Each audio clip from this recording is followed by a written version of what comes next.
So hello everyone and welcome back on my YouTube channel. আজকে আমি তোমাদের সপ্তম শ্রেণীর ইতিহাসের দিল্লি সুলতানি থেকে সমস্ত ইম্পর্ট্যান্ট এমসিকিউ কোয়েশ্চেনগুলি আলোচনা করব। এটি তোমাদের পরীক্ষার জন্য অত্যন্ত গুরুত্বপূর্ণ।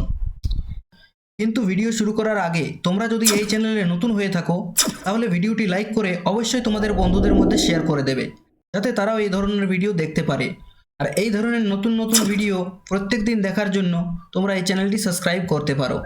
চলো ভিডিওটা শুরু করা যাক। এই চ্যাপ্টার থেকে প্রথম প্রশ্ন হচ্ছে, ভারতে সুলতানি শাসনের প্রতিষ্ঠাতা কে ছিলেন? কুতুবউদ্দিন আইবক। সুলতান শব্দের অর্থ কি? সুলতান শব্দের অর্থ হলো কর্তৃত্ব বা ক্ষমতা। নেক্সট, দিল্লি সুলতানির প্রকৃত প্রতিষ্ঠাতা কাকে বলা হয়? ইলতুৎমিশকে দিল্লি সুলতানির প্রকৃত প্রতিষ্ঠাতা বলা হয়। ইকতা ব্যবস্থা কে প্রবর্তন করেন? ইকতা ব্যবস্থা প্রবর্তন করেন ইলতুৎমিশ। নেক্সট, দিল্লির প্রথম ও শেষ মহিলা সুলতান কে ছিল? দিল্লির প্রথম ও শেষ মহিলা সুলতান ছিল সুলতান রাজিয়া এবং তিনি ইলতুৎমিশের কন্যা ছিলেন। বন্দেগানি চেহেলগানি বা 40 চক্র কে গঠন করেছিল? এটি গঠন করেছিল ইলতুৎমিশ। সিজদা ও পাইবস প্রথা কে চালু করে? গিয়াসউদ্দিন বলবন। খিলজি বিপ্লব কত খ্রিস্টাব্দে হয়েছিল? খিলজি বিপ্লব 1290 খ্রিস্টাব্দে হয়েছিল। দক্ষিণ ভারতে সুলতানি সাম্রাজ্যের প্রথম বিস্তার ঘটান কে? আলাউদ্দিন খলজি দক্ষিণ ভারতে প্রথম সুলতানি সাম্রাজ্যের বিস্তার ঘটিয়েছিল। আলাউদ্দিন খলজির দাক্ষিণাত্য অভিযানের সেনাপতি কে ছিলেন? মালিক কাফুর। আলাউদ্দিন খলজির সেনাপতি কে ছিল? মালিক কাফুর।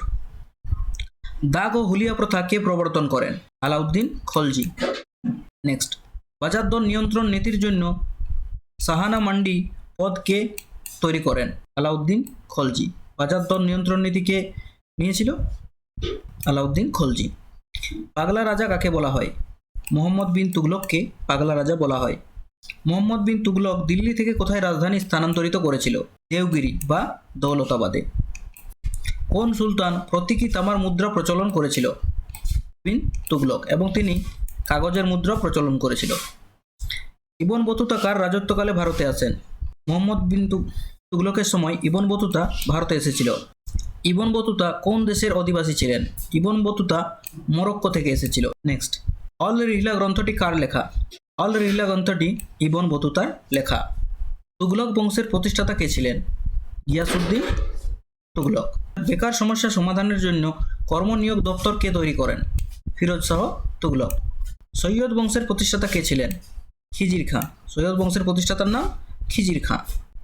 লোদি বংশের প্রতিষ্ঠাতা কে ছিলেন? লোদি বংশের প্রতিষ্ঠাতা ছিলেন বহলল লোদি। পানিপথের প্রথম যুদ্ধ কত খ্রিস্টাব্দে হয়? পানিপথের প্রথম যুদ্ধ 1526 খ্রিস্টাব্দে বাবর এবং ইব্রাহিম লোদির মধ্যে হয়েছিল। পানিপথের প্রথম যুদ্ধে ইব্রাহিম লোদির প্রতিদ্বন্দ্বী কে ছিল? বাবর। রুমি কৌশল প্রথম কে যুদ্ধ ব্যবহার করেন?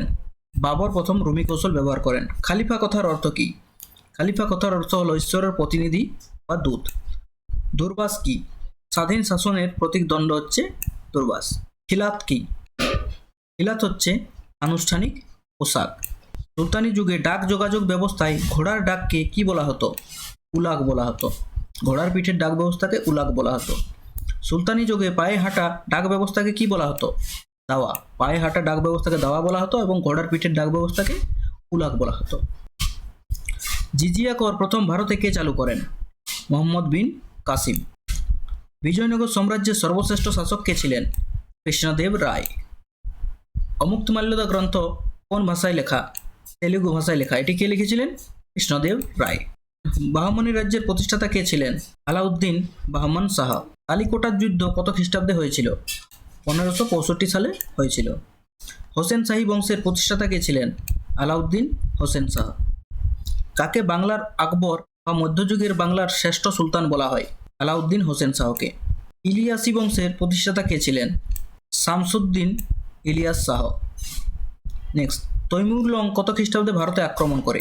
1398 খ্রিস্টাব্দে তৈমুর লং ভারতে আক্রমণ করেন। নেক্সট, সুলতানি শাসনের অবসান ঘটে কোন যুদ্ধের মাধ্যমে? পানিপথের প্রথম যুদ্ধের মাধ্যমে। এই ছিল এই চ্যাপ্টার থেকে সমস্ত ইম্পর্টেন্ট এসকিউ কোশ্চেন অ্যান্সার। তোমরা যদি এই চ্যাপ্টারটি থেকে সমস্ত নোটস ডাউনলোড করতে চাও তাহলে তোমরা আমাদের ওয়েবসাইট www.gyaneralo.com ভিজিট করতে পারো। সেখানে তোমরা এটির পিডিএফ পেয়ে যাবে এবং সেখান থেকে তোমরা এটি সহজেই ডাউনলোড করতে পারবে। এছাড়াও তোমরা আমাদের হোয়াটসঅ্যাপ গ্রুপ, ফেসবুক পেজ এবং টেলিগ্রাম চ্যানেলেও এই পিডিএফটি পেয়ে যাবে। তোমরা এগুলিও অবশ্যই জয়েন করে নেবে এবং এই সবগুলির লিঙ্ক তোমরা ভিডিওর নিচে ডেসক্রিপশনে পেয়ে যাবে। এছাড়াও তোমরা আমাদের ওয়েবসাইটে ভিজিট করে মক টেস্ট, সাজেশন এবং অন্যান্য সাবজেক্টগুলির নোটসও দেখতে পাবে।